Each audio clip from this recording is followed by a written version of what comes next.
Do you find yourself losing a lot of fights in ranked and in tournaments? Well, in this video I'll be going over 10 crucial tips that will drastically improve your fighting. If you enjoy my videos and find them helpful, make sure you like, comment, subscribe, and use code JOJ7 in the Fortnite item shop, as this is the best way to support me.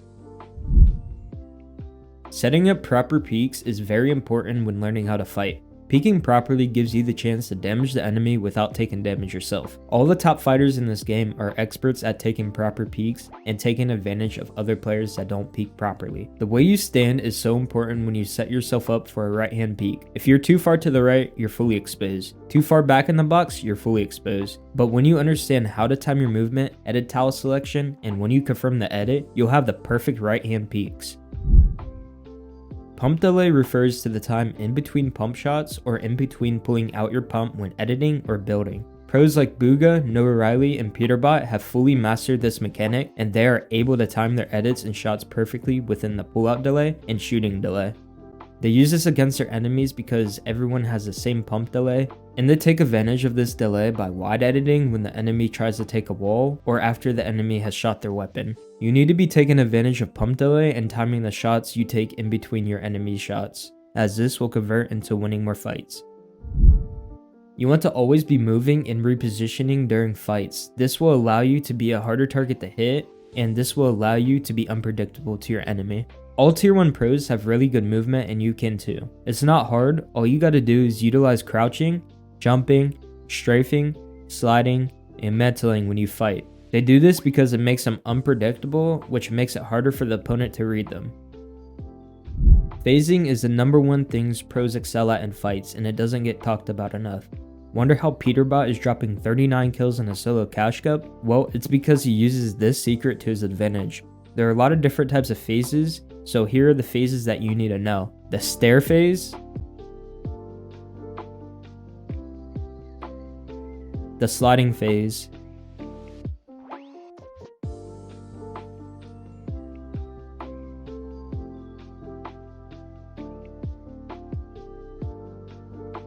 cone phase,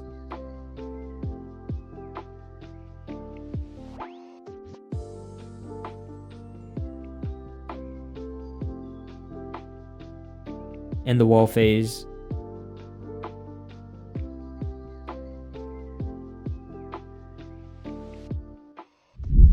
You need to be constantly pressuring the enemy with your pickaxe or your weapon. Putting constant pressure on your enemy creates openings in their defense and causes them to make stupid plays, which will result into free damage on them or eliminating them. Piece control is the action of reading the opponent and predicting their movements by pre-placing builds where they're about to go. Top fighters like Reet, Polarized, Peterbot, and Noah Riley have all mastered this mechanic and can accurately predict 70% of their enemies. I'd recommend watching them and taking notes of how they piece and how they knew where the enemy was gonna go. Yeah, I know you're tired of hearing everyone say focus on crosshair placement, get better crosshair placement, and more, but it's true. You have to master crosshair placement to become more efficient and consistent when building, aiming, and editing. You always want to position your crosshair at head height after you get out of build or edit mode, as this makes it easier to hit higher damage shots. When you're building and editing, you want to condition yourself to do minimum mouse movements, as this helps you to be more consistent and faster. To practice crosshair placement, I would hop on this map. Having really good aim can convert into you winning more fights. Every pro player, whether he's a keyboard player or a controller player, has really efficient aim and rarely ever misses. If you want aim just like the pros, I would use this Kovacs routine, or I would suggest playing this map with your friends as it focuses on your headshot pump aim. The time swap method is basically changing up the tempo when fighting. So say your duo is smacking walls, which is fast pressure, then you are spraying from a different angle, which is slow pressure. Once your duo takes that wall, you need to ramp up your pressure and start smacking on the walls. This will allow you and your teammates to create unlimited pressure, which will result into free damage or kills 90% of the time. Diagonal box fighting is the best way to approach an enemy's box. You should be approaching from the left side of the enemy's box and fight from your right hand, as opposed to traditional box fighting, where you just fight in front of your opponents. Why should I be diagonal box fighting?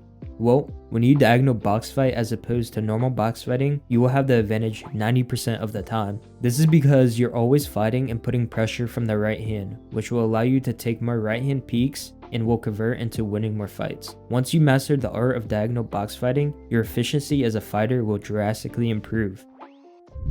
Joining the Grinders Masterclass will not only drastically improve you as a fighter, but it will drastically improve you as a whole. I recommend clicking the description and joining that Discord where you are invited to the Grinders Masterclass, where we are a community full of 600 plus like-minded players always looking to improve and help each other out. We also have a premium service where we are selling secret information for professional players, coaches, and our own experiences over the past 3 years for only $15. This information has helped players in the server get their first earn and drastically improve their skill by 10 times. Thanks for watching. Use code JOJ7, no long outros, adios.